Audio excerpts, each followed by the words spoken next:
there is a difference in your style in King of Comedy. Yeah, it was another part of the experiment that we tried. I really tried to, if the camera didn't really necessarily need movement, why move it? It's the frame. It's who's talking in the frame, who's in the frame with that person, or is that person alone in the frame? And then if he is in the frame or she is in the frame, there's the bottom of the frame, where's the top of the frame? And if they walk away, do you go with them? Whole camera tracking, or do you pan? Or do you let them go out of frame? And which way do they go out of frame? There's tons of questions. Just what looks like a very simple shot has many choices to be made as a director.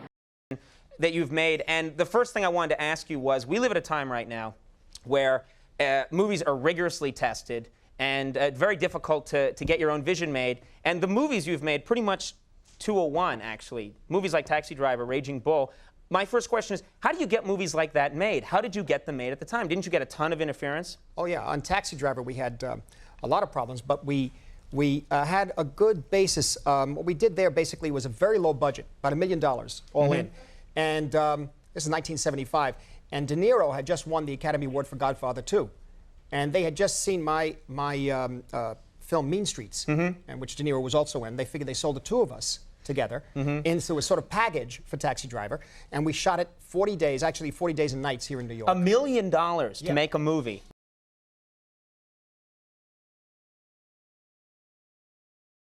So, what is auteur theory?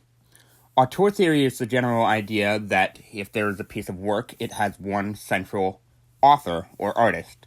There might be different people working on it, or different people, offering their insight into the piece of work, but when you consume whatever piece of work it might be, you know it as that person's piece of work. And in terms of films, the most prominent examples would have to be people like Christopher Nolan, or Quentin Tarantino, or David Fincher. But the example that I want to specifically talk about today, and while it's not the most prominent one, is probably the most important to me personally, is the films of one Martin Scorsese. Now, Scorsese has been in the industry for a while, and when you watch a Scorsese movie, you know you're watching a Scorsese movie, with examples like Goodfellas, or The Wolf of Wall Street, or Taxi Driver. All of these films, they share qualities that sort of intertwine all the films that Scorsese had made. They all, star almost despicable human beings, and they are all almost inherently violent, and they're all pretty much a critique on society in one way or another, whether it's the high life of society from Wolf of Wall Street or the low life of society from Taxi Driver. The three films that I do want to focus on specifically for at least Scorsese's career are the films of Goodfellas, The Wolf of Wall Street, and his most recent film, Killers of the Flower Moon, which all essentially share just two of the same themes, which is greed in relation to power and money, and just the most despicable people you will ever see put to screen. Ever.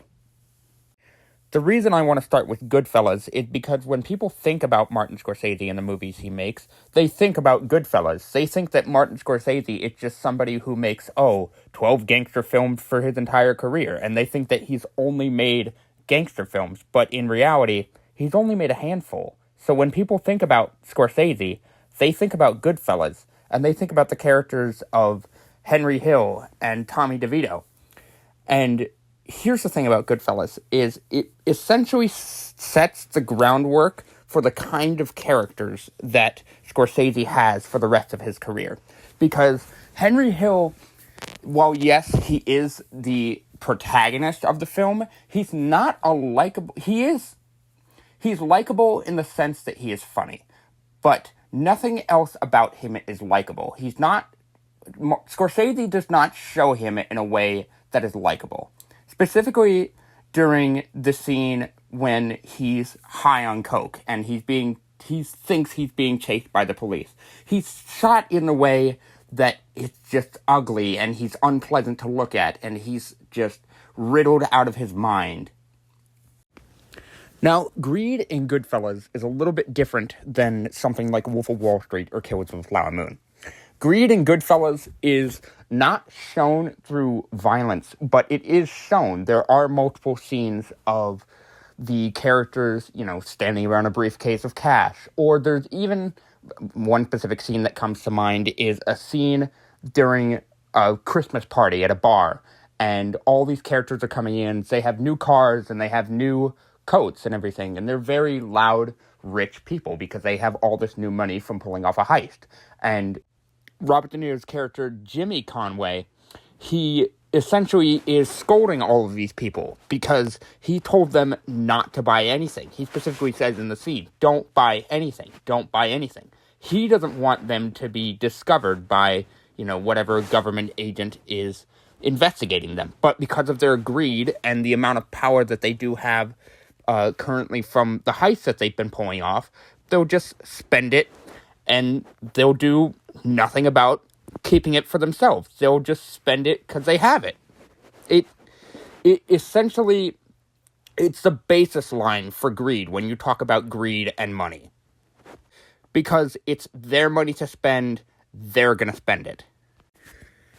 The thing about Wolf of Wall Street, though, is that greed and the idea that the protagonist is one of the most despicable men that you'll ever see grace your screen kind of go hand in hand, because greed is a central theme of The Wolf of Wall Street. It's all about Jordan Belfort's rise and eventual fall from gaining power on Wall Street, and his obsession with money and sex and drugs and all of the like.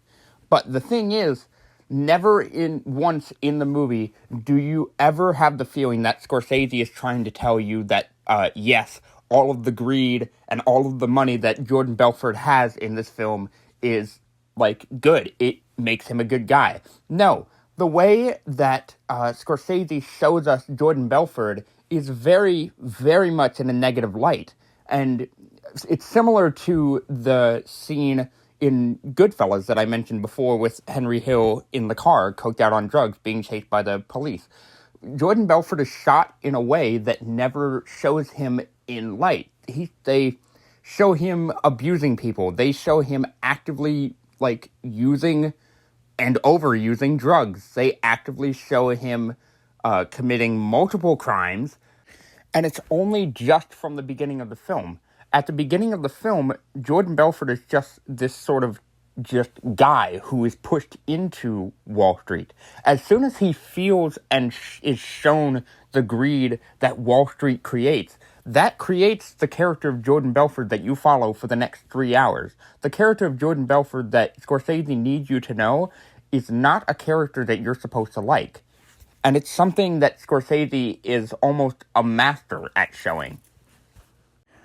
Now, moving on to Scorsese's most recent film, Killers of the Flower Moon.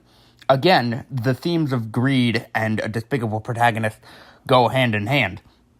As soon as you're introduced to the protagonist, Ernest Burkhart, he's essentially pushed into this world of living on the land of the Osage tribe, and how his uncle essentially tells him, yes, we are collecting the money that the Osage have accumulated over time, and we're essentially taking it from them. That's why all these murders are popping up across the tribe. And here's the thing. The way that Martin Scorsese shoots Ernest Burkhart, similarly to his previous two protagonists, is almost potentially just the worst way that he shoots his protagonists. Because right from the start, the uncle character, played by Robert De Niro, has to make sure that his nephew can read, can still do work despite having all of these problems that he accumulated from the war. And when his uncle does give him a book, he reads it like he's reading it is a children's book. He reads it like he himself is a child. He reads it by using his finger to move across the lines. And it's almost that the protagonist of Killers of a Flower Moon, which is a word that I use lightly, is dumb and dull and doesn't know how to do things for himself. And it is the culmination of everything that Scorsese protagonists are known for. Along with this, Scorsese's themes of greed essentially covers the entire plot of Killers of the Flower Moon. Because as soon as Ernest Burkhart steps into frame, he's pushed into this world where they essentially kill and murder almost the entirety of the Osage tribe just so they can get their hands on the money that they so rightfully think that they deserve.